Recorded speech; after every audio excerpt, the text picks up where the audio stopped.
جو ہمارا چیپٹر ہے کمپیریٹیو فقہ میں وہ ہے کتاب الحدود۔ آپ یوں کہہ سکتے ہیں کہ اس کا تعلق ہماری پولیٹیکل سسٹم سے ہے۔ جو سزا کتاب و سنت نے طے کر دی اس کو حد کہتے ہیں کہ یہ جرم ہے اور اس کی یہ سزا ہے، اس کو حد کہتے ہیں۔ ایک ڈیبیٹ یہ پیدا ہوئی کہ تعزیر جو ہے وہ حد سے زیادہ ہو سکتی ہے کہ نہیں، اس پہ آگے گفتگو کریں گے۔ یعنی قاضی کی سزا اللہ کی سزا سے بڑھ سکتی ہے کہ نہیں۔ حدود میں شفاعت، سفارش کرنا۔ اللہ کے رسول صلی اللہ علیہ وسلم کی حدیث ہے کہ حدود کو آپس میں معاف کر لیا کرو، لیکن اگر میرے پاس پہنچ گئی تو پھر تو ہم لاگو کریں گے۔ تیسرا کیا؟ فساد فی الارض۔ فساد فی الارض کی سزا کیا ہے؟ قتل کرنا۔ 4 سزائیں ہیں نا۔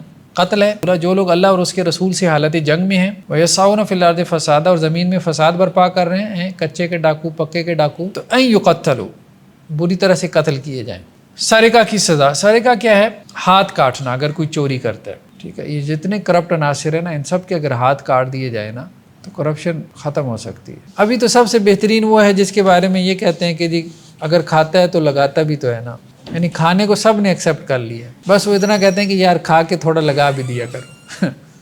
یعنی کمارا جب کماری کے ساتھ بدکاری کرے گا تو پھر 100 کوڑے ہیں اور 1 سال کی جلاوطنی، 2 سزائیں ہیں۔ عذاب دینا نہیں ہے مقصود، اس کا بیسیکلی تذلیل ہے، رسوائی ہے، تاکہ آئندہ ایسا نہ کرے، کیونکہ وہ کوڑا ایسا تو ہوتا نہیں تھا کہ جو اس کا چمڑا ادھیڑ دے، تو وہ فقہا نے اس میں شرائط ہی اتنی لگا دی۔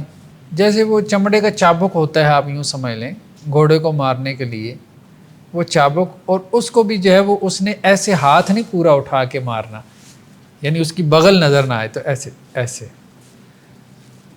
ایک خاص مسلک کے لوگوں نے دوسرے مسلک کے لوگوں کو، جن کو وہ سمجھتے تھے کہ جی یہ تو ہیں ہی گستاخ، تو انہوں نے اس کو قانون کو مس یوز کیا۔ قادیانیوں کے اوپر اتنے کیسز نہیں ہیں، میں صحیح آپ کو بتاؤں، نہ عیسائیوں کے اوپر کیسز ہیں جتنے مسلمانوں کے اوپر توہین کے کیسز ہیں۔ اور یہ بات سمجھ سے بالا تر ہے کہ مسلمان اپنے نبی کی توہین کر رہا ہے، غیر مسلم کوئی نہیں کر رہا، اور جان بوجھ کے کر رہا ہے۔ عجیب تماشا ہے۔ وہ جو ایک سری لنکن تھا غالباً، کہ وہ سری لنکا کا ایک وہ مینیجر جو تھا یہاں ایک انڈسٹری کا، اس کو جس طرح سے مارا گیا، مجمع نے مارا، تو یہ صورتحال نا بہت خطرناک ہے، بہت زیادہ خطرناک ہے۔ استدلال تو اہل حدیثوں کے وہاں سے ہوتا ہے نا۔ حضرت عثمان رضی اللہ عنہ نے ایسے مصائف جلوا دیے تھے کہ جو صحیح نہیں تھے، جب ایک سٹینڈرڈ کاپی تیار ہو گئی تھی تو پھر صحابہ کے ذاتی مصائف انہوں نے ضائع کروا دیے۔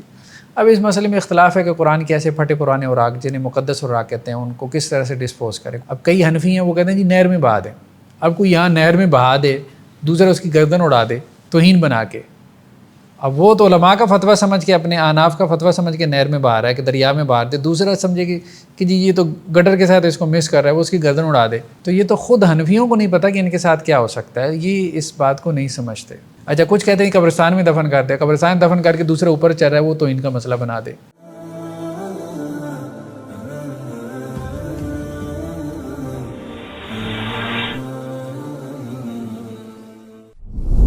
جی بسم اللہ الرحمن الرحیم۔ نیکسٹ جو ہمارا چیپٹر ہے کمپیریٹیو فقہ میں وہ ہے کتاب الحدود، یعنی آپ یوں کہہ سکتے ہیں کہ اس کا تعلق ہماری پولیٹیکل سسٹم سے ہے۔ کتاب الحدود کا تعلق اسلام کا جو سیاسی نظام ہے اس کے ساتھ اس کا تعلق ہے، کیونکہ یہ ساری چیزیں جو کہ لیجسلیشن میں آ جاتی ہیں، قانون سازی میں آ جاتی ہیں، ٹھیک ہے، یا قانون کی بنیادیں ہیں، لیجسلیشن کے پرنسپلز ہیں۔ تو حد کا بنیادی معنی کیا ہے؟ رکاوٹ۔ تو حد اس کو اس لیے کہتے ہیں کہ لوگوں کی معصیت اور گناہ کے لیے یہ جو سزائیں ہیں یہ رکاوٹ بن جاتی ہیں، یعنی جب یہ سزائیں نافذ کی جاتی ہیں تو اس کی وجہ سے لوگ گناہ سے، معصیت سے رک جاتے ہیں، تو اس لیے اس کو حد کہتے ہیں۔ خود گناہ کے لیے بھی حد کا لفظ استعمال ہوا ہے، تلک حدود اللہ فلا تقربوها، ٹھیک ہے، یہ اللہ کی حدود ہیں۔ اب یہاں حدود سے مراد کیا ہے؟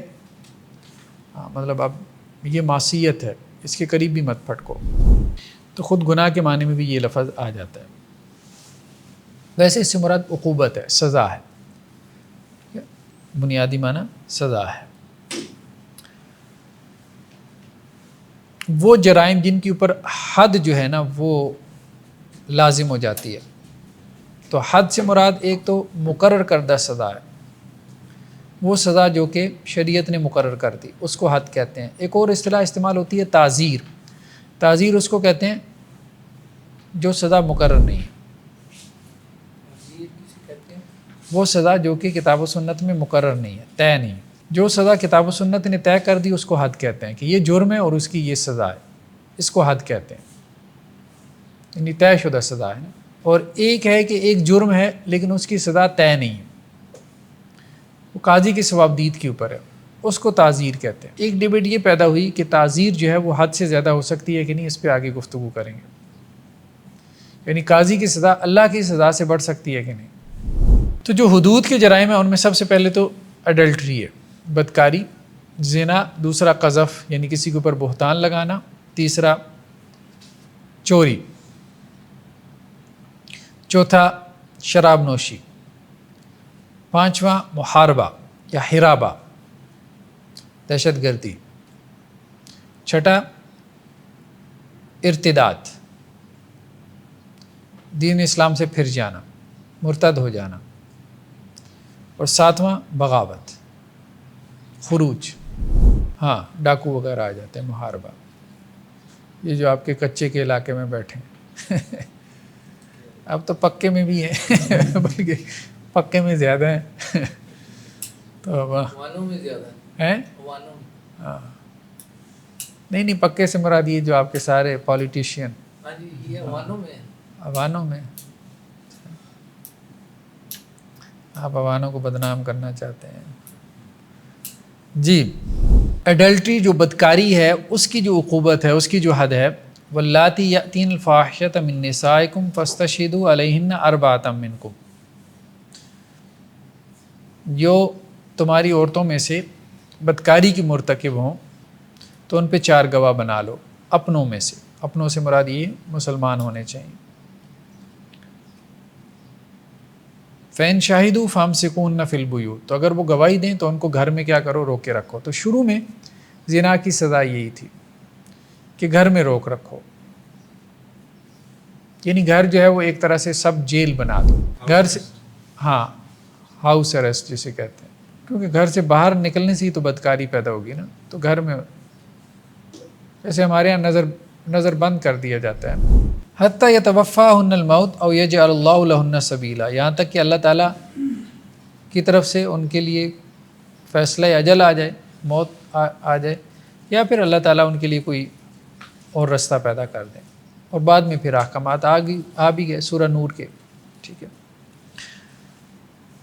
تو اللہ کے رسول صلی اللہ علیہ وسلم نے اب اس کی تشریح میں کیا کہا، خذوا انی قد جعل اللہ لہن سبیلا، دیکھو اللہ نے وہ سبیل جس کا اللہ نے کہا تھا، وہ سبیل اللہ نے کیا کی، پیدا کر دی ہے۔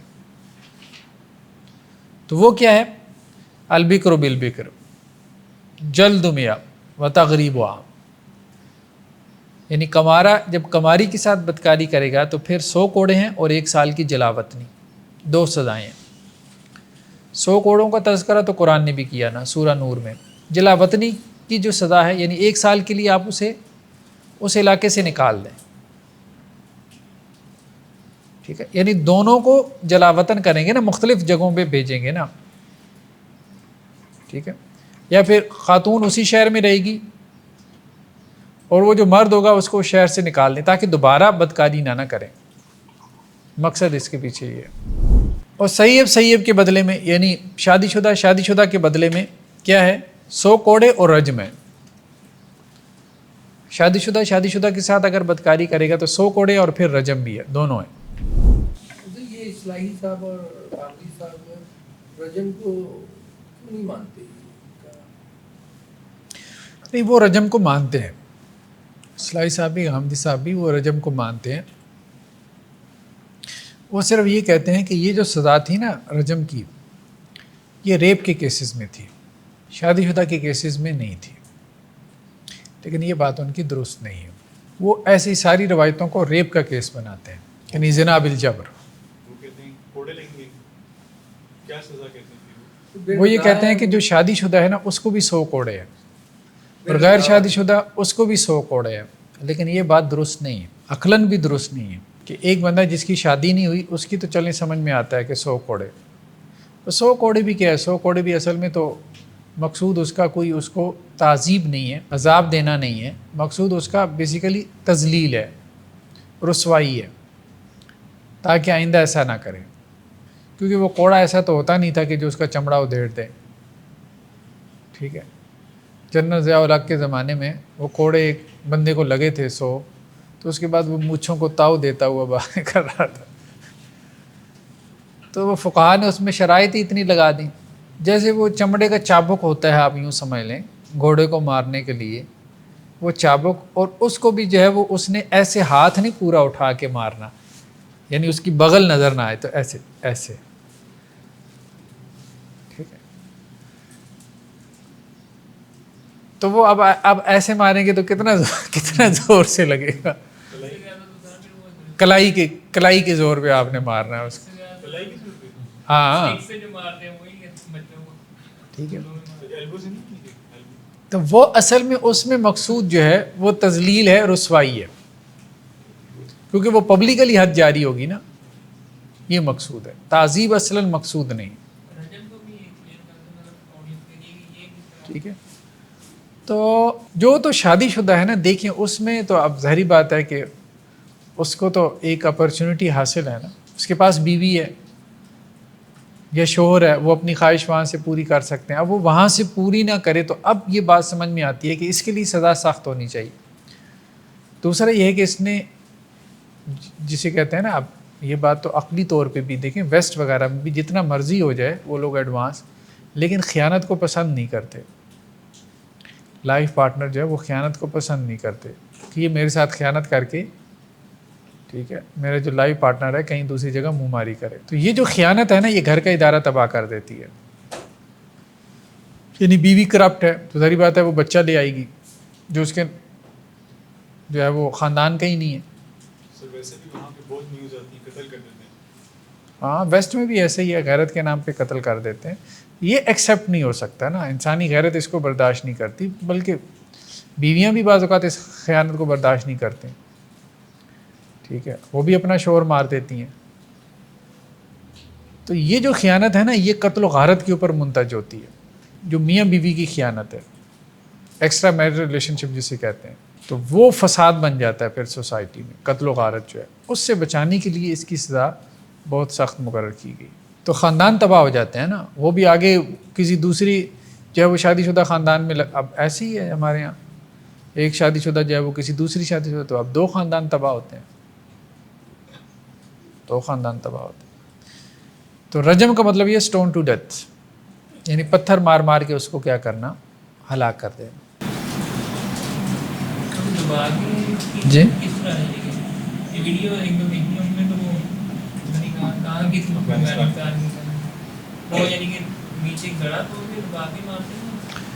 نہیں، گڑھا کھود کے بھی مارا جا سکتا ہے. ویسے بھی جو ہے وہ اس کو جیسے سرکل بنا کے اس کو درمیان میں بٹھا کے باندھ کے بھی سٹون ٹو ڈیتھ ہوتی تھی. تو اس زمانے میں تو مختلف کلچر تھے اس کے تحت. تو بہرحال ایک عبرت ناک سزا ہے، ایک عبرت ناک سزا ہے. مقصود یہ ہے کہ آئندہ لوگ اس طرف نہ جائیں. ہاں لیکن اس میں نا ہمارے ہاں یہ جو سختی کی گئی نا بعض فقہا نے کی، وہ درست معلوم نہیں ہوتی. انہوں نے کہا جی شادی شدہ کا مطلب یہ ہے کہ ایک دفعہ اس کی شادی ہو گئی، اب بھلے اس کی بیوی مر گئی یا طلاق ہو گئی تو یہ بھی شادی شدہ ہے. نہیں، یہ غلط بات ہے. اب دیکھیں جس کی بیوی فوت ہو گئی، مقصد تو اس کا یہی تھا نا کہ اس کے پاس اس کا لائف پارٹنر ہے. اب وہ مقصد ہی نہیں پورا ہو رہا تو اب آپ اس کو کیسے کہہ سکتے ہو کہ وہ شادی شدہ ہے. شادی شدہ سے مراد یہ نہیں ہے کہ جی آج سے 50 سال پہلے شادی شدہ تھا. شادی شدہ سے مراد شادی شدہ کا مطلب شادی شدہ ہوتا ہے بھائی جو حال میں شادی شدہ ہے. ٹھیک ہے، اب ان کی 20 سال پہلے طلاق ہو چکی، اب ہم اس کو شادی شدہ میں میرے خیال میں کنسیڈر نہیں کرنا چاہیے اس کو شادی شدہ میں، کیونکہ مقصود ہی فوت ہو جاتا ہے نا شریعت کا. شریعت کا مقصد صرف یہ نہیں ہے کہ ایک دفعہ نکاح ہو گیا. شریعت کا مقصد یہ ہے کہ اس کو تحسن حاصل ہے، اس کے پاس اس کا لائف پارٹنر موجود ہے، پھر وہ باہر جا کے منہ ماری کرے، اس لیے سخت سزا دی گئی. اس لیے نہیں کہ ایک دفعہ جو ہے وہ ایک کانٹریکٹ ہو گیا بس. شریعت کے احکامات جو ہیں وہ حکمتوں کے اوپر مبنی ہیں، علل کے اوپر مبنی ہیں. آپ اور علل اور حکم کو آپ مد نظر نہ رکھیں اور محض جو ہے وہ ایک ظاہریت اور لٹرلزم کے پیچھے چلیں تو وہ درست نہیں. تو دوسری چیز کیا ہے، قذف، یعنی کسی پاک دامن کے اوپر تہمت لگانا بدکاری کی. والذین یرمون المحصنات ثم لم یأتوا بأربعۃ شہداء، جو پاک دامن عورتوں کے اوپر تہمت لگاتے ہیں پھر وہ 4 گواہ نہ لے کے آئیں، فجلدوہم 80 جلدہ، تو 80 کوڑے ان کی سزا ہے. ولا تقبلوا لهم شہادۃ ابدا، اور ان کی گواہی کبھی بھی قبول نہ کرو، اور وہ لوگ فاسق و فاجر ہیں. یعنی جو تہمت لگا دیتا ہے نا تو اب اس کی گواہی بھی قابل قبول نہیں ہوگی. کسی بھی مسئلے میں پاک دامن عورت کے اوپر تہمت لگاتا ہے یا اسی طرح کسی مرد کے اوپر بھی تہمت لگانا، اس کی سزا بھی تو یہی ہے نا، یعنی زنا کی تہمت لگانا. اگر 4 گواہ نہیں ہیں، 2 گواہ ہیں، 3 ہیں، پھر بھی قذف کی سزا ہے.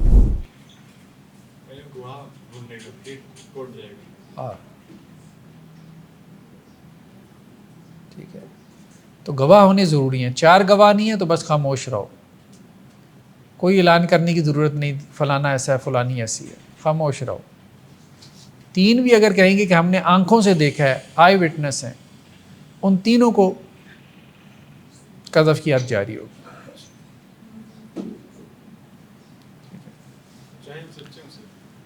ظاہری بات ہے سچے ہوں پھر بھی حد جاری ہوگی، لیکن پتہ کیسے چلے گا کہ وہ سچے ہیں؟ مسئلہ تو یہی ہے.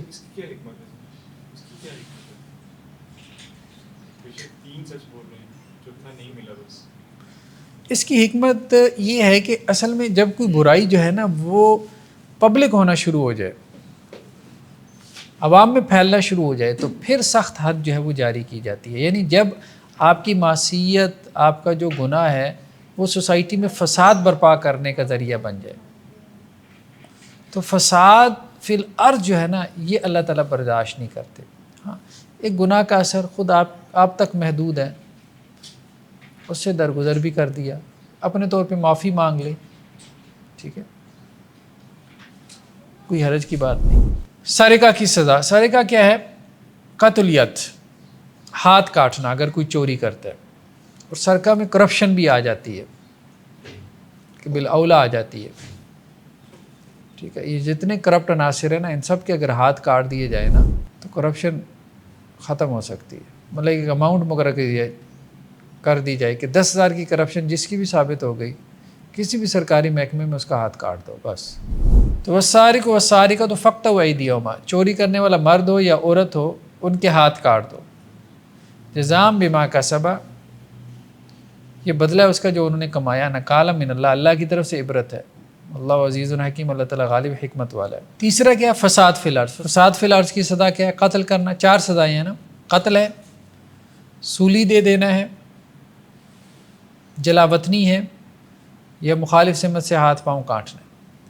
انما جزاء الذین یحاربون اللہ ورسولہ، جو لوگ اللہ اور اس کے رسول سے حالت جنگ میں ہیں، ویسعون فی الارض فسادا، اور زمین میں فساد برپا کر رہے ہیں، کچے کے ڈاکو پکے کے ڈاکو، ٹھیک ہے، تو ان یقتلوا، بری طرح سے قتل کیے جائیں. قتل نہیں ہے، تقتیل ہے، باب تفعیل سے، بری طریقے سے قتل کیے جائیں. رجم بھی مراد ہو سکتی ہے، ٹھیک ہے، رجم بھی اس کی ایک صورت ہے. او یصلبوا، یا سولی دیے جائیں. سولی دینے کا مطلب یہ ہوتا تھا، یہ رومنز میں تھا، پرانا چلا آ رہا تھا، کہ بھوکا پیاسا جو ہے وہ ٹانگ دیتے تھے، ٹھیک ہے، لکڑی کے کھمبوں پہ بھوکا پیاسا ٹانگ دیتے تھے، عام طور پہ جو غلام بغاوت کرتے تھے ان کو، اور پھر اسی سے وہ مر جاتے تھے. او تقطع ایدیہم وارجلہم من خلاف، یا مخالف سمت سے ہاتھ پاؤں کاٹ دیں، دایاں ہاتھ بایاں پاؤں، بایاں ہاتھ دایاں پاؤں. او ینفوا من الارض، یا زمین سے نکال دیے جائیں. تو یہ سخت ترین سزا ہے، سخت ترین. سولی دینا، برے طریقے سے قتل کرنا، صرف مارو نہیں، پھر برے طریقے سے مارو تاکہ آئندہ کوئی یہ حرکت نہ کرے. عموماً قصاص مثل میں یہ بات آتی ہے کہ ایک آدمی نے دوسرے کو ٹارچر کر کے مارا ہے، اب جواب میں اس کو صرف پھانسی نہ چڑھاؤ کہ 10 سیکنڈ کی تکلیف ہو، نہیں، جیسے اس نے اگلے کو ٹارچر کر کے مارا ہے ایسے ہی فقہا کے یہ بحث پیدا ہو، ٹارچر کر کے مارو. پھر دیکھتے ہیں یہ نفسیاتی مریض، یہ سیریل کلر کہاں سے پیدا ہوتے ہیں. ویسٹ میں یہی تو مسئلہ ہے، یہ سیریل کلر کہاں سے آ جاتا ہے؟ نفسیاتی مریض تو پیدا ہونے ہیں جب انہوں نے دیکھنا ابھی قانون میں کوئی سزا ہی نہیں ہے، ٹھیک ہے، تو اگلے کو قتل کرو اور اس کی لاش کے ٹکڑے کر کے تیزاب کے ڈرم میں پھینک کے اس کو جو ہے وہ انسانی جو ہے لاش کی بھی کوئی حرمت باقی نہیں رہے گی. نیکسٹ کیا ہے؟ شراب نوشی کی سزا. 80 کوڑے یا 40 بھی، بعض فقہا نے کہا 40، اس پہ آگے چل کے بحث ہو. نیکسٹ کیا ہے؟ ارتداد کی سزا. ارتداد کی سزا یعنی جو مرتد ہو جائے، اپنے دین سے پھر جائے، اسلام کو چھوڑ دے، ایتھیسٹ ہو جائے یا کوئی بھی دین اختیار کرے، عیسائی یہودی ہو جائے، تو اس کی سزا بھی قتل ہے. شراب کی سزا کے لیے قرآن میں کوئی حکم نہیں ہے؟ شراب کی سزا کی حد جو ہے وہ قرآن میں نہیں ہے، سنت میں. بغاوت کی سزا، یعنی ریاست کے خلاف بغاوت کی سزا، وہ بھی قتل ہے. کیا ہے؟ مرتد کو پھانسی دی جائے گی؟ ہاں مطلب قتل ہے نا اس کی سزا، تو قتل کسی بھی طریقے سے ہو جائے. یہ سزا ریاست دے گی؟ ہاں ریاست دے گی، مرتد کو سزا ریاست دے گی. وہ آگے بحث آ رہی ہے کہ حدود جو ہے یہ اصل میں ریاست قائم کرتی ہے. وَإِن طَائِفَتَانِ مِنَ الْمُؤْمِنِينَ اقْتَتَلُوا فَأَصْلِحُوا بَيْنَهُمَا، اور اگر دو گروہ اہل ایمان میں سے آپس میں لڑ پڑیں تو ان کے درمیان صلح کرواؤ. فَإِن بَغَتْ إِحْدَاهُمَا عَلَى الْأُخْرَى، اگر ان میں سے ایک دوسرے کے اوپر کیا کرے، زیادتی کرے.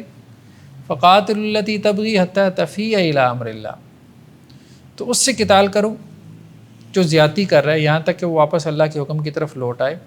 بس اگر وہ اپنے رب کے حکم کی طرف لوٹ رہا ہے، فَإِن فَاءَتْ فَأَصْلِحُوا بَيْنَهُمَا بِالْعَدْلِ وَأَقْسِطُوا إِنَّ اللَّهَ يُحِبُّ الْمُقْسِطِينَ.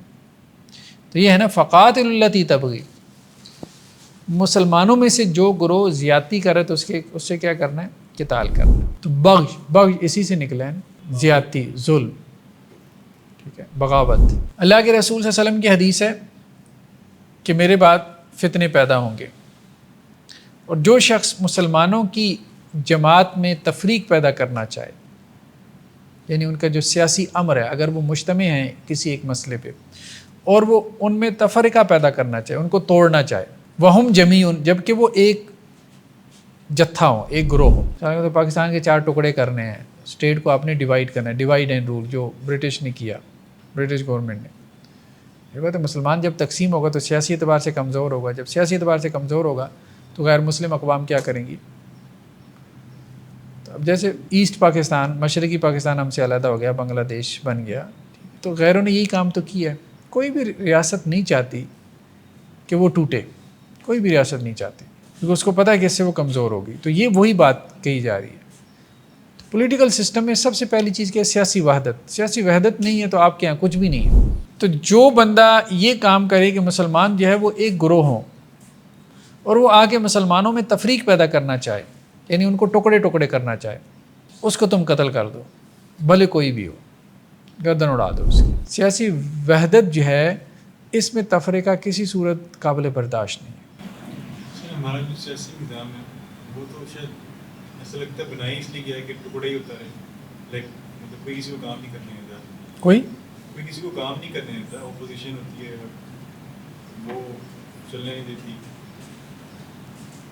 وہ شاید بنائی اس لیے گیا کہ ٹکڑے ہی نہیں. دیکھیں ٹکڑے ساری بات ہے، کوئی بھی اس کو کلیم تو نہیں کرتا، نہ ہی اس کو ایکسیپٹ کرے گا کہ جی پاکستان کے ٹکڑے کریں. جس نے کیا اس کو برطانیہ سے واپس ہی نہیں آنے دیا گیا، ٹھیک ہے. جس نے کہا کہ جی ہم سندھو دیش بنائیں گے یا فلاں کریں گے، ظاہری بات ہے وہ تو پھر جلاوطنی کی زندگی گزار رہے ہیں نا، ٹھیک ہے، یا راہ کے ایجنٹ قرار پائے. تو ظاہری بات ہے کوئی بھی محب اسلام یا محب وطن جو ہے وہ یہ بات تو نہیں کرے گا کہ پاکستان کے ٹکڑے ہوئے ہیں، سندھ کو علیحدہ کر کے آپ ایک دیش بنا دیں سندھیوں کے لیے، بلوچیوں کو علیحدہ بلوچستان دے دیں، پنجابیوں کو صرف پنجاب دے دیں، اور جو پٹھان ہیں وہ افغانستان کے ساتھ مل جائیں یا اپنی کوئی ریاست بنا لیں.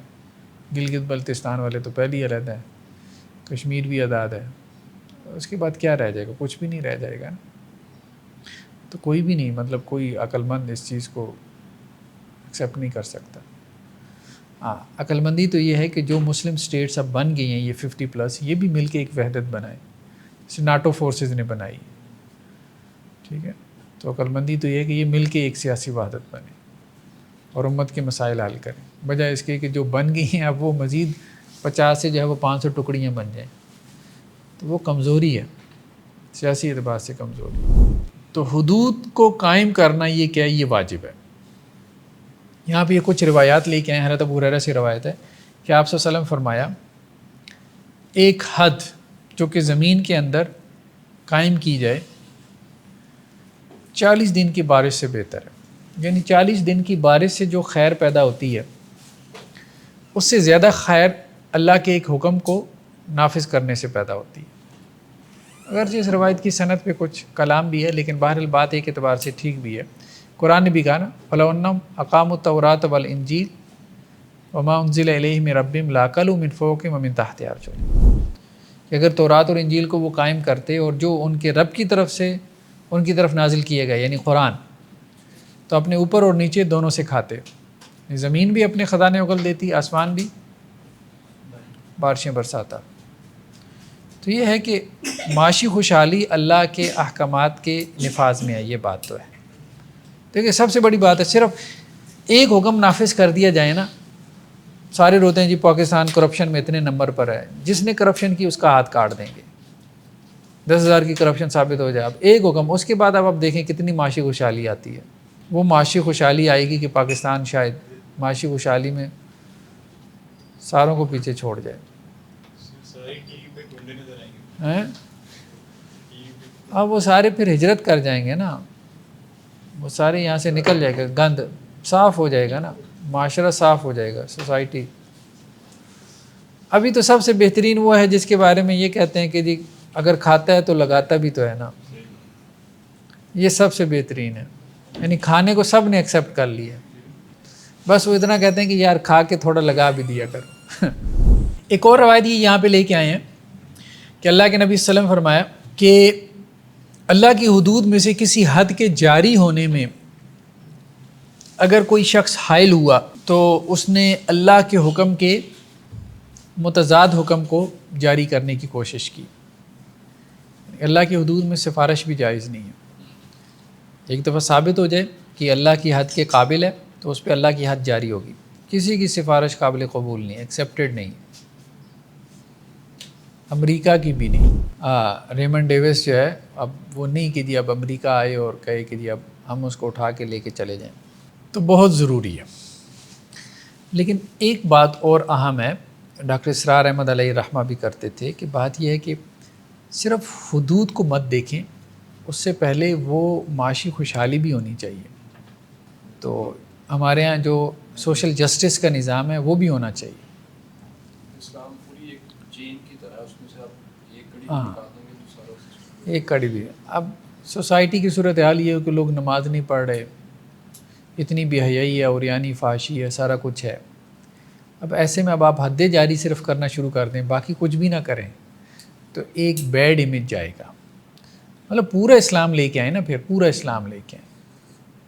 تو ہمارے یہاں جب کہا جاتا ہے نا کہ جی اسلام نافذ کرنا ہے تو ذہن میں صرف 5-7 حدیں ہوتی ہیں، باقی کچھ بھی نہیں کرنا. ویلفیئر کا تو کام کچھ کرنا ہی نہیں ہے. مطلب زکوٰۃ اتنی تقسیم کرو کہ کوئی زکوٰۃ لینے والا نہ رہ جائے، یہ تو کسی کے ذہن میں نہیں ہوتا کہ اتنی معاشی خوشحالی ہو جائے کہ دجلہ اور فرات کے کنارے اگر کتا بھی بھوکا مر جائے تو حکمران سے اس کی پوچھ ہوگی. اگر اس طرح سے پریزنٹ کیا جائے تو کون نہیں چاہے گا کہ یہ سب ہو جائے. ہاں، اور یہ ہے کہ حکمران راتوں کو گشت کریں رعایا کی صورتحال معلوم کرنے کے لیے. ٹھیک ہے، تو یہ سب جو ہے وہ اسلام کا چہرہ ہے. اسلام کا اکنامک سسٹم، اس کا سوشل سسٹم، اس کی جوڈیشری، اس کی ایجوکیشن سسٹم، یہ سب جب صحیح بنیادوں پہ کھڑا ہوگا اس کے بعد جب آپ حدود کا نفاذ کریں گے تو لوگ اس کو ایکسیپٹ کریں گے. ورنہ تو صرف ایک ویڈیو عام کر دیں گے تو لوگوں میں وحشت پیدا ہوگی، اسلام سے وحشت پیدا ہو جائے گی. حضرت عمر نے چوری کی سزا پہ جو حد ہے وہ روک دی تھی نا کچھ دیر کے لیے. ہاں، جب قید سالی عام ہو گئی تھی تو حضرت عمر رضی اللہ عنہ نے چوری کی حد کچھ دیر کے لیے معطل کر دی تھی. کھانے پینے کی اشیاء پہ کی تھی. یہ ابھی آگے اور بھی بحثیں بلکہ آ رہی ہیں. جی، جو حکمران طبقہ اللہ کی حدود ہیں یا اللہ کے جو احکام ہیں انہیں ٹیکنیکلی طریقے سے روکنے کی کوشش کرتا ہے یا وائلیٹ کرتا ہے، اس کے لیے کیا؟ جیسے نواز شریف نے سود کے معاملے میں دام اٹھائے، غلط ہے، ظاہری بات ہے غلط ہے. ان کے لیے سر کچھ تو سیاستدان ہیں سے شہید رحمان وغیرہ وہ تو کہتے ہیں یہ وحشیانہ ہے، اس طرح سے بولتے ہیں. نہیں، ظاہری بات ہے یہ تو لوگ وہ ہیں نا جو ان قرآن کی سزاؤں کو وحشیانہ سزائیں کہیں تو یہ تو خود وحشی لوگ ہیں. ظاہری بات ہے تہذیب سے عاری لوگ ہیں. اب مسئلہ یہ ہے کہ ہم خود لوگوں نے ان کو اپنے سر کے اوپر چڑھایا ہوا ہے نا، ایسے لوگوں کو خود ہم نے سر پہ چڑھایا ہوا ہے. ہماری لوگوں کے ووٹوں سے وہ اوپر آئے ہیں، تو اس کا مطلب یہ ہے کہ میجورٹی آپ کی چاہتی ہے ایسے لوگ. اچھا اب یہ ٹھیک ہے آپ کی بات، مگر یہ جو ایکسپیرینس ہم کر رہے ہیں، تجربہ ہمارے ساتھ ہو رہا ہے، اس میں تمہارے ووٹ کا دخل کوئی نہیں. کس میں؟ جو اب سیٹ اپ تیار کیا گیا ہے اس میں تو ہمارا کوئی دخل نہیں ہے ووٹ کا. دیکھیں جنہوں نے سیٹ اپ تیار کیا وہ بھی تو آپ کی پاکستانی قوم ہی ہے، نہیں، انہیں امریکن تو نہیں ہے. ہم نے کمیشن نہیں دیا تھا. بعد یہ ایسی قوم کی لوگ ہیں یہاں نیچے سے ہی اٹھے ہیں، یہ ابو بکر اور اسی طرح زید، علی، عثمان، یہ سارے اسی قوم کے بچے ہیں، ٹھیک ہے. تو کئی ایک کو آپ دیکھیں گے وہ یہی کہیں گے جی ٹاٹ کے اسکولوں میں پڑھے ہیں ماشاءاللہ سے، حافظ قرآن ہیں، حافظ صاحب ہیں. کیا کریں میں؟ بات تو یہ ہے کہ ہمارا اس میں کیا قصور ہے کہ ہمیں یہ کہتے ہیں کہ ہم بھی لے کے آئے ووٹ میں، ہم نے نہیں لیا ہی نہیں. میں وہی کہہ رہا ہوں نا، وہ بھی ہم ہی ہیں. ہم ان کو مطلب قوم سے نکال تو نہیں نہ سکتے، ہماری قوم کے لوگ ہیں نا، ہم ہی میں سے تو اوپر گئے ہیں نا، ہم ہی میں سے اوپر گئے ہیں. مطلب وہ ایلینز تو نہیں ہیں، فارنرز تو نہیں ہیں. ایلین سے زیادہ یا فارنر بھی کہا جا سکتا ہے انہیں، بلکہ وہ انہیں کینسر، ہیپاٹائٹس یہ ایک باڈی کے ہیں وہ. ہاں ہے. ہاں تو بس ایسے ہی. اگر مجھے کوئی بیماری ہو جائے اس کا مطلب یہ تو نہیں کہ پورے گھر کو لگا دوں میں. ان میں حفاظ بھی ہیں، کہیں پھر کمی تو رہ گئی نا پوری قوم میں. ایسا ہی ہے. اصل اس بات کو سوچنے کی ضرورت ہے کہ پوری قوم میں جو ہے نا کہیں نہ کہیں کمی ہے، اور وہ سب سے بڑی کمی ایک تو شعور کی کمی ہے. اوورال جو کمی ہے شعور نہیں. سندھ میں دیکھ لیں، بلوچستان میں دیکھ لیں، لوگ پڑھے لکھی نہیں ہیں، وہ ڈیرا سسٹم ہے، جاگیردارانہ نظام ہے، لوگوں کے پاس شعور ہی نہیں ہے کس کو ووٹ دینا ہے. اس کو دیا تو بریانی کی ایک پلیٹ پہ لوگ ووٹ دے دیتے ہیں. جس قوم کا یہ شعور ہے مجھے بتائیں وہ کیا کرے گی، کیا ترقی کرے گی. حدود میں شفاعت، سفارش کرنا. اللہ کے رسول صلی اللہ علیہ وسلم کی حدیث ہے کہ حدود کو آپس میں معاف کر لیا کرو، لیکن اگر میرے پاس پہنچ گئی تو پھر تو ہم لاگو کریں گے. ٹھیک ہے، تو آپس میں معاف کیا جا سکتا ہے. آ کے گھر میں میڈ نے چوری کر لی، معاف کر دیں، آپ کو اختیار ہے. لیکن جب ریاست کے حوالے کر دیں گے تو پھر ریاست تو جو ہے وہ حد جاری کرے گی. صفوان بن امیہ جو ہے ان سے اللہ کے نبی صلی اللہ علیہ وسلم نے کہا تھا، ان کے اصل میں چادر کسی نے چرا لی. تو اب آپ صلی اللہ علیہ وسلم کے معاملے میں کے پاس آپ صلی اللہ علیہ وسلم کے پاس معاملہ پہنچا تو آپ نے کہا کہ حد جاری کرو اس چور کے اوپر، اس کا ہاتھ کاٹو. تو وہ کہنے لگے اللہ کے رسول ایک چادر کی وجہ سے اس کا ہاتھ کاٹا جائے گا؟ نہیں. تو آپ صلی اللہ علیہ وسلم فرمایا نہیں، اب تو کاٹا جائے گا. یہ جو معافی دینی تھی نا یہ پہلے دے دیتے نا، اس وقت سوچ لیتے. تو اب آپ کو رحم آنا شروع ہو گیا. انسان سوچتا ہے ظاہری بات ہے یار چلو چھوٹی موٹی اس نے چوری کر لی تھی، معافی کر دیتا اس کو. تو اس لیے آپ صلی اللہ علیہ وسلم فرمایا کہ مجھ تک معاملہ پہنچنے سے پہلے آپس میں ایک دوسرے کو معاف کر دو، بس ٹھیک ہے. حضرت عائشہ رضی اللہ عنہا سے ہے کہ بنو مخزوم کی ایک خاتون تھی، تو وہ لوگوں سے چیزیں ادھار لے لیتی تھی، پھر واپس نہیں کرتی تھی.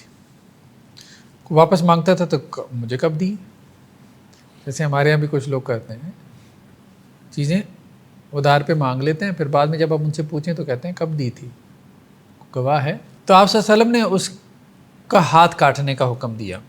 اب اس کے جو خاندان والے تھے وہ حضرت اسامہ بن زید کے پاس آئے اور ان سے گفتگو کی. حضرت اسامہ بن زید نے جو ہے وہ اللہ کے نبی صلی اللہ علیہ وسلم سے گفتگو کی کہ جی بڑے خاندان کی ہے. یہ وہی قبیلہ تھا نا جو غالباً ابو جہل کا قبیلہ تھا. تو آپ صلی اللہ علیہ وسلم فرمایا کہ نہیں ایسا نہیں ہوگا. اور اپنے بیٹے جو اڈاپٹڈ چائلڈ تھے آپ صلی اللہ علیہ وسلم کے، تو آپ نے اسامہ سے کہا کہ دیکھو بات یہ اللہ کی حدود میں جو ہے یہ سفارش یہ درست نہیں ہے.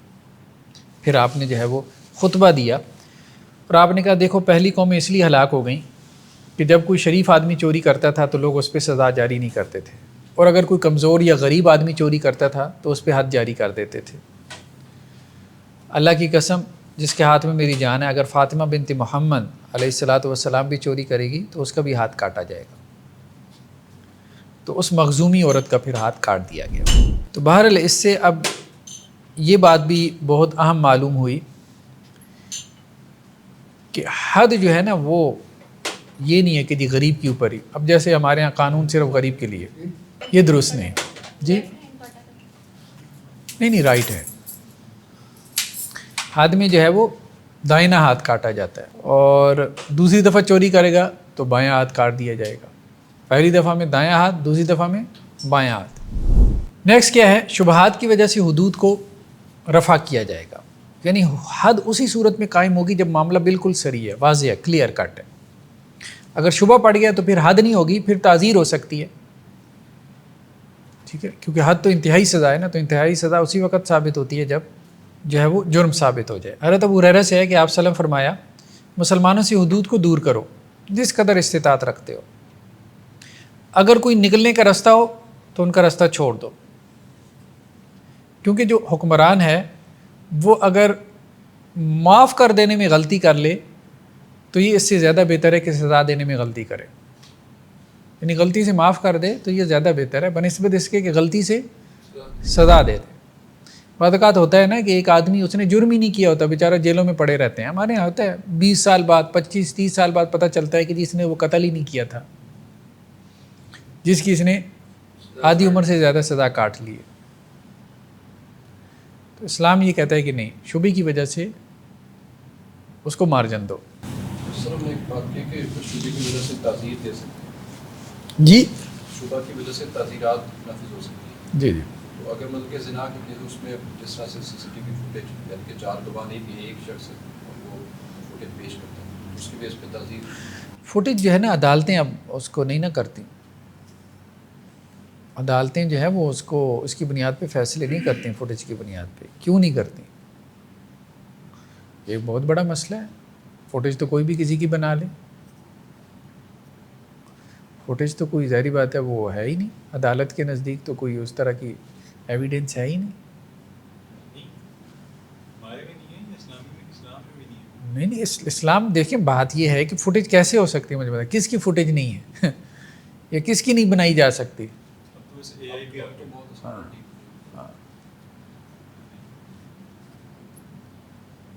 تو ایسی چیز کیسے ایویڈنس بن سکتی ہے جو کہ فیک ہو سکتی ہے؟ ٹھیک ہے، باقی ایکسپورٹنگ ایویڈنس ہو سکتی ہے فوٹیج، لیکن اصلاً ایویڈنس نہیں بن سکتی۔ میں یقیم الحدود، حدود کون قائم کرے گا؟ تو فقہا کا اس پہ اتفاق ہے کہ حاکم جو ہے وہ حد قائم کرے گا، یعنی کوئی صاحب اپنے طور پہ حد جاری نہیں کر سکتے ہیں، میں نے فلاں کو دیکھا اس نے فلاں کو قتل کیا تو اب اس قاتل کو میں قتل کرتا ہوں، یہ نہیں۔ ہمارے زیادہ مسئلہ جو توہین رسالت کا ہے اور یہ قرآن مجید کی بے حرمتی کا، اس میں جس طرح لوگ دیکھیں توہین کی بھی جو کیسز ہے نا، بلاسفیمی کی بھی جو کیسز ہے، اس میں بھی حد جو ہے نا وہ حاکم نہیں جاری کرنی ہے، ریاست نہیں، عدالتی فیصلے سے اس کو اوپر سزا نافذ ہوگی، مجمع کو یہ اختیار نہیں ہے کہ وہ حد جاری کرے۔ دیکھیں مجمع تو اب ظاہری بات ہے وہ سائیکالوجی ہوتی ہے، وہ آپ بس اعلان کر دیں کہ جی یہ ہو گیا تو بس لوگ تحقیق تو کرتے نہیں ہیں، کس نے تحقیق کرنی ہے؟ تو وہ ایک ہجوم آتا ہے بس وہ بندہ مار دیتے ہیں۔ استاد یہ آپ کی بات درستی معلوم ہو رہی ہے، لیکن وہ ابو داؤد میں ایک حدیث پڑھی تھی کہ وہ ایک نبینہ شخص سے جنہوں نے اپنی لونڈی کو مار دیا تھا، وہ اللہ کے نبی صلی اللہ علیہ وسلم کی توہین کرتی تھی، تو اللہ کے نبی نے کہا تھا کہ اس کو کچھ سزا نہیں دی اس آدمی کو، اس کو کیسے سمجھیں گے؟ وہ حدیث ضعیف ہے یا کیا ہے؟ مسئلہ یہ ہے نا کہ چلیں اس میں تو یہ بات آ گئی کہ اللہ کے رسول صلی اللہ علیہ وسلم نے اس کو برقرار رکھا، ٹھیک ہے، تو اب کم از کم یہ تو ہو نا کہ ایک بندے کا خون بہایا گیا، 150-200 بندے ہجوم نے اس کے اوپر حملہ کیا، اب بعد میں کوئی عدالت کیس ہی نہیں پکڑتی، عدالت کم از کم کیس تو پکڑے نا مقتول کا، تحقیق کرے، ٹھیک ہے، تحقیق کے بعد ثابت ہو کہ جی مقتول بے گناہ مارا گیا ہے تو 150 بندہ لٹکائے، جج یہ کام کر سکتا ہے؟ وہ تو کیس ہی نہیں پکڑتا، وہ کہتا ہے مجھے بھی مار دیں گے۔ ہاں یہ صورتحال ہے ہمارے ہاں خوف کی۔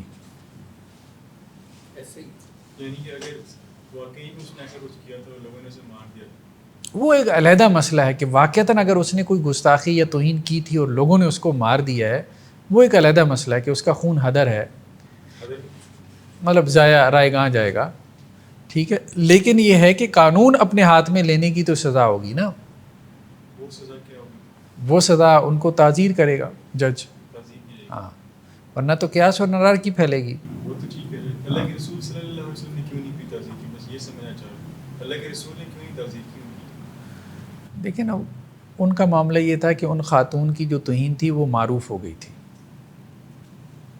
ٹھیک ہے، الفاظ یہ ہے نا کہ وہ توہین کیا کرتے تھے، تو اس کا توہین کرنا یہ معروف تھا سوسائٹی میں، یعنی کچھ لوگ ایسے ہوتے ہیں کہ جو توہین کرنے کی وجہ سے معروف ہو جاتے ہیں. اب جیسے ویسٹ میں ہیں، مطلب آپ کو پتہ ہے کہ جی یہ آدمی اس نے کارٹون چھاپنے ہیں، یہ آدمی اس نے قرآن جلانا ہے پبلک میں، ٹھیک ہے، نام بھی معروف ہے، وہ بار بار کر رہا ہے نا، جو بار بار کر رہا ہے، ٹھیک ہے، ریپیٹیشن ہے اس کے فعل میں، تو وہ معروف ہے، اس کا کیس ہو رہا ہے. اور ایک بندہ ہے جس کے بارے میں پتہ ہی نہیں ہے کہ کون ہے، کہاں سے ہے، کیا اس کا شجرہ ہے، ٹھیک ہے، اچانک اس کے اوپر ایک داغ دھبا لگ جاتا ہے کہ جو اس نے توہین کر دی ہے. کسی کے اوپر بھی آپ لگا دیں وہ. تو ہمارے ہاں توہین کے اکثر کیسز جو ہے وہ مسلمانوں کے بارے میں رپورٹ ہوئی ہیں. توہین کے کیسز کا اگر آپ ڈیٹا لینا عدالتوں سے، نان مسلم نے اتنی توہین نہیں کی جتنی مسلمانوں نے کی اپنے نبی کی. یہ پاسبل ہی نہیں ہے. سارے کیا ہیں؟ الزامات ہیں مخالف مسلک کے لوگوں کے اوپر. بس یہ ہمارا اس گلی کا واقعہ. یہ پیچھے ہمارے نا گلی میں وکیل صاحب رہتے. ایک دن میں گھر سے باہر نکلا تو وہ یہاں مجمع لگا ہوا، 250-300 بندہ جمع.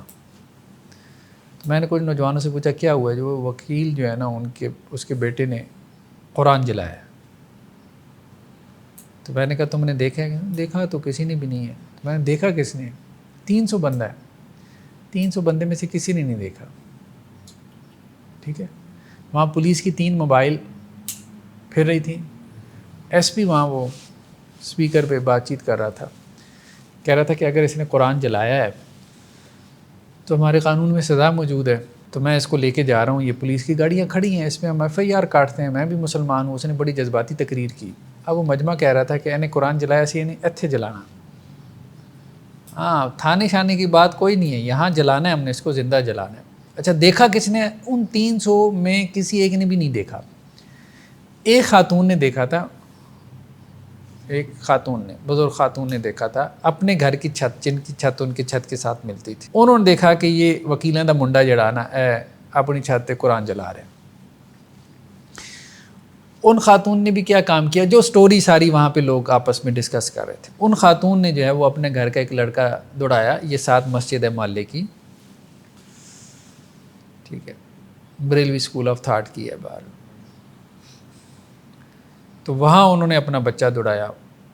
اس مسجد کے امام صاحب بھی ماشاء اللہ سے، امام صاحب ہی ہیں، نہیں مطلب انہوں نے بھی مطلب غیرت کا مظاہرہ کیا. انہوں نے کیا یا کسی اور مسجد کی کمیٹی ممبر نے ان کے اوپر پریشر ڈالا. مسجد میں اعلان ہو گیا کہ جی فلاں گھر میں قرآن جلایا گیا، پہنچو. اسپیکر کھل گیا نا، اب اسپیکر کھل گیا، پورا محلہ اکٹھا ہو گیا. ٹھیک ہے، تو اب وہ میں خود دیکھ رہا تھا کہ اس کو جس طرح سے پولیس نے ریسکیو کیا ہے، گھر سے نکالا ہے، دونوں طرف لائن لگائی پولیس نے، ٹھیک ہے، دونوں طرف، اور درمیان میں سے اس کو مجمع کے نکال کے انہوں نے وین میں ڈالا اور اس کو لے کے گئے تھانے. یہاں پہ بھی یہی ہوا تھا نا سوات کے کیس میں بھی. پولیس اس کو لے تو گئی تھانے، لیکن ہجوم تھانے پہنچ گیا اور انہوں نے تھانے سے نکال کے اس کو مار دیا. تو یہ صورتحال ہمارے ہاں جو ہے نا بہت تشویشناک ہے. اس کا بنا نہیں ابھی واللہ عالم کیا معاملہ ہوا. بہرحال کہنے کا مقصد یہ ہے کہ اکثر و بیشتر یہی ہوتا ہے کہ لوگ نا خود سے، وہ جو ایک سری لنکن تھا غالباً کہ وہ سری لنکا کا ایک وہ مینیجر جو تھا یہاں ایک انڈسٹری کا، اس کو جس طرح سے مارا گیا، مجمع نے مارا. تو یہ صورتحال نا بہت خطرناک ہے، بہت زیادہ خطرناک ہے. دیکھیں بات یہ ہے کہ یہ موقف اگر وہ اختیار کر بھی لیتے ہیں TLP والے کہ جی کوئی بھی بندہ اٹھ کے جو ہے نا وہ مار دے، جیسے ہمارے یہاں وہ جو گورنر تھا مارا گیا، کیا نام تھا اس کا؟ سلمان تاثیر. اور وہ جو قادری صاحب تھے ان کو، ممتاز قادری، ان کو جو ہے وہ بڑا کریڈٹ دیا گیا ہمارے یہاں. مسئلہ یہ ہے کہ اب یہ ثابت کیسے ہوگا کہ اس نے گستاخی کی تھی کہ نہیں کی تھی؟ ثابت کیسے ہوگا؟ جو بندہ آپ نے مار دیا ہے وہ گستاخ تھا کہ نہیں تھا؟ یہ کیسے ثابت ہوگا؟ تو یہ تو ثابت ہوتا کوئی نہیں ہے. بندہ آپ مار دیتے ہیں مسلکی تعصب میں. اب بریلیوں نے کئی اہل حدیث مارے ہیں، ہاں یہ آپ سارا ڈیٹا اٹھا کے دیکھیں نا، میں نے تو اس پہ سارا ڈیٹا نکالا. بریلیوں نے کئی اہل حدیث امام مارے ہیں، خطیب مارے ہیں. وہ ایک گاؤں کے اندر، اب وہ مجھے یاد نہیں آ رہا وہ کیس یہ تھا کہ وہ ایک بریلوی کی مسجد تھی، ایک اہل حدیثوں کی تھی. اہل حدیث مسجد میں وہ قرآن پھٹے پرانے تھے، دونوں ایک دوسرے کے خلاف سپیکر کھولتے تھے. تو وہ پھٹے پرانے قرآن تھے، وہ پتہ نہیں خطیب کو کیا سمجھ میں آئی بات، اس نے کہا ان کو جلا دیتے ہیں، اور آگ ادھر ادھر. اب وہ توہین کی غرض سے اس نے نہیں جلائے، اس نے توہین سے بچنے کے لیے جلائے. اور استدلال تو اہل حدیثوں کے وہاں سے ہوتا ہے نا. حضرت عثمان رضی اللہ عنہ نے ایسے مصاحف جلوا دیے تھے، ٹھیک ہے، کہ جو صحیح نہیں تھے. جب ایک سٹینڈرڈ کاپی تیار ہو گئی تھی تو پھر صحابہ کے ذاتی مصاحف انہوں نے ضائع کروا دیے. اب اس مسئلے میں اختلاف ہے کہ قرآن کے ایسے پھٹے پرانے اوراق جنہیں مقدس اوراق کہتے ہیں ان کو کس طرح سے ڈسپوز کریں. کچھ کہتے ہیں نہر میں بہا دیں، نہر میں تو گٹر کھلا ہوا ہے. اب کئی حنفی ہیں وہ کہتے ہیں جی نہر میں بہا دیں. اب کوئی یہاں نہر میں بہا دے، دوسرا اس کی گردن اڑا دے توہین بنا کے. اب وہ تو علماء کا فتویٰ سمجھ کے، اپنے احناف کا فتویٰ سمجھ کے نہر میں بہا رہا ہے کہ دریا میں بہا دے، دوسرا سمجھے کہ جی یہ تو گٹر کے ساتھ اس کو مس کر رہا ہے، وہ اس کی گردن اڑا دے. تو یہ تو خود حنفیوں کو نہیں پتہ کہ ان کے ساتھ کیا ہو سکتا ہے، یہ اس بات کو نہیں سمجھتے. اچھا کچھ کہتے ہیں قبرستان میں دفن کر دے، قبرستان دفن کر کے دوسرا اوپر چل رہا ہے وہ تو ان کا مسئلہ بنا دے. جیسے انہوں نے کیا کیا، وہ بریلوی نے بھی یہی کام کیا. اس نے نا، اس نے توہین کا مسئلہ بنایا، اس کو رجم کر دیا گیا، وہ اہل حدیث عالم کو وہاں پہ. ہاں رجم کیا انہوں نے اس کو اس گاؤں میں. تو یہ ہے بہرحال اس میں جو ہے نا بعض اوقات جو ہے وہ بیڈ انٹینشن نہیں ہوتی، لا علمی ہوتی ہے، ٹھیک ہے. اور بعض اوقات تو صرف الزام ہوتا ہے اور کچھ بھی نہیں ہوتا. تو زیادہ تر آپ کیسز اٹھا کے دیکھیں نا، توہین کے کیسز اٹھا کے جو ڈیٹا عدالتوں میں گیا، رپورٹ ہوا ہے. یہ جنوبی پنجاب کا واقعہ ہے کہ ایک بریلوی نے کیا کیا کہ وہ ایک دیوبندی کے کھوکے کے اوپر عید میلاد کا پوسٹر لگا دیا، عید میلاد النبی کا پوسٹر لگا دیا. اب ان کے نزدیک بھائی میلاد ثابت نہیں ہے، سیدھی سی بات ہے، بدعت ہے. اس نے پوسٹر پھاڑ دیا. وہ بریلوی سارے اکٹھے ہو گئے، انہوں نے توہین رسالت کا کیس بنوا دیا. جج بھی بریلوی تھا، اس نے اس کو عمر قید کی سزا کروا دی جس نے پوسٹر پھاڑا تھا میلاد، ہاں میلاد النبی کا. یہ تو ہمارے یہاں ہو رہا ہے. مطلب سارا ڈیٹا نکال کے دیکھیں تو اس میں آپ کو ہوش ربا قسم کے جو ہے وہ اسٹیٹسٹکس ملتی ہیں کہ اس قانون کا اتنا غلط استعمال ہے، اتنا، اور سب سے زیادہ مسلکوں کے خلاف. ایک خاص مسلک کے لوگوں نے دوسرے مسلک کے لوگوں کو، جن کو وہ سمجھتے تھے کہ جی یہ تو ہیں ہی گستاخ، تو انہوں نے اس قانون کو مس یوز کیا. قادیانیوں کے اوپر اتنے کیسز نہیں ہیں، میں صحیح آپ کو بتاؤں، نہ عیسائیوں کے اوپر کیسز ہیں جتنے مسلمانوں کے اوپر توہین کے کیسز ہیں. اور یہ بات سمجھ سے بالا تر ہے کہ مسلمان اپنے نبی کی توہین کر رہا ہے، غیر مسلم کوئی نہیں کر رہا، اور جان بوجھ کے کر رہا ہے. عجیب تماشا ہے. اس لیے اس کو ریوائز کرنے کی ضرورت ہے. قانون کو ریوائز کرنے کی بات نہیں ہے. یہ جس طرح سے اپنے ہاتھ میں قانون کو لے لیتے ہیں، اس مسئلے کو ریوائز کرنے کی ضرورت ہے. یہ کسی صورت الاؤ نہیں ہونا چاہیے. اسٹیٹ ہی اس میں سزا دے گی.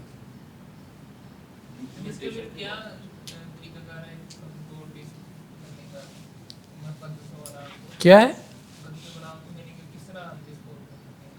دیکھیں، بظاہر تو اب دیکھیں نا کہ مقدس اوراق کو حضرت عثمان رضی اللہ عنہ نے جلوا دیا تھا، کوئی حرج نہیں ہے. لیکن آپ کی سوسائٹی میں اب ظاہری بات ہے ہی نہیں نا، ایکسیپٹنس ہی نہیں ہے اس چیز کی. تو آپ یہ حرکت بالکل نہ کریں. ہاں، نہ ہی اس قسم کی بات کریں یہاں میری طرح ویڈیو پہ بیٹھ کے. ہاں، اگلے دن پتہ چلے کہ آپ بھی اللہ کے پاس پہنچے ہوں. ہاں، اور نہ ہی اس قسم کے مسئلے پوچھا کریں پبلک میں. حالت کا یہ حال ہے کہ ہمارے گھر قرآن لوگ پھینکتے ہیں. ہم نے انگلش میں لکھا قرآن مت پھینکو، اردو میں لکھا لوگ باہر گئے، عربی میں لکھا لوگ باہر آ گئے. لوگ باہر آ گئے. ایسے ہی ہے نا. میرے خیال میں کچھ مساجد میں انتظام ہے بھی، وہ سربراہ کا جو کچھ کرتے ہیں جس طرح سے بھی کرتے ہیں بس رہنے دیں. کیا کرتے ہیں بس ٹھیک ہے. مسجد والے کیا کرتے ہیں، اب ہم الناس کو مت بتائیں کیا کرتے ہیں. ہاں بس ٹھیک ہے. وہ جو کچھ کرتے ہیں بس صحیح کرتے ہیں، علماء کے فتوے کے مطابق ہی کرتے ہیں. یہاں تو بیوقوف لوگ بیٹھے ہیں، سیدھی سی بات ہے، کوئی بھی آپ کی بات اس کو لے کے جو ہے وہ تو شکر کریں کہ جی اب اس بات پہ فتویٰ نہیں دیتے کہ وہ میں نے آپ کو واقعہ سنایا تھا نا کہ ایک نوجوان، میں تبلیغ میں چل رہا تھا، تبلیغی جماعت میں، تو ایک نوجوان میری طرف پوچھت نہ کرے، تو اسے میں نے ایک دفعہ پکڑ لیا، کیا ہو گیا مطلب وہ جب مجھے دیکھتا تھا نا ایسے پیچھے جو الٹے قدموں سے چلتا تھا، تو پھر اس نے مجھے بتایا کہ آپ کے سینے میں قرآن ہے، حافظ قرآن ہے نا آپ، تو اگر میں نے آپ کی طرف پشت کی تو قرآن کی طرف پشت ہو جائے گی۔ میں نے کہا شکر ہے تمہیں یہ نہیں سوجی کہ میں واش روم بھی جاتا ہوں اور قرآن ساتھ لے جاتا ہوں۔ ٹھیک ہے، تو توہین کا کیس بنا کے تو نے تو میرا سر پھاڑ دینا تھا۔ تو یہ صورت حال ہے۔ چلیں جی اس کو تھوڑا سا مکمل کر لیں ہم۔ صحابہ میں سے بعض سے یہ مروی ہے کہ زکوٰۃ، حدود، فے، جمعہ، یہ سب جو ہے وہ سلطان جو ہے وہ جاری کرتے ہیں۔ امام طحاوی کہتے ہیں کہ اس مسئلے میں ہمیں صحابہ میں کسی اختلاف کا علم نہیں ہے، یعنی حدود جو ہے وہ سلطان کا کام ہے جاری کرنا۔ ٹھیک ہے، تو اہل مدینہ یعنی مدینہ کے جو فقہاء ہیں ان سے بھی یہ بات مروی ہے کہ کسی کے لیے یہ جائز نہیں ہے سلطان کے علاوہ کہ وہ حدود قائم کرے۔ ہاں بعض فقہاء نے البتہ یہ بات کی کہ کوئی مالک اپنے غلام یا لونڈی کے اوپر زنا کی حد جاری کر سکتا ہے، لیکن اب غلام لونڈی بھی ختم ہو گیا، اب وہ بحث بھی ختم ہو گئی۔ جی اس بات پہ اتفاق ہے، کس پہ؟ سلطان ہی کرے گا، سلطان ہی کرے گا۔ چلیں سبحانک اللہم و بحمدک نشہد ان لا الہ الا انت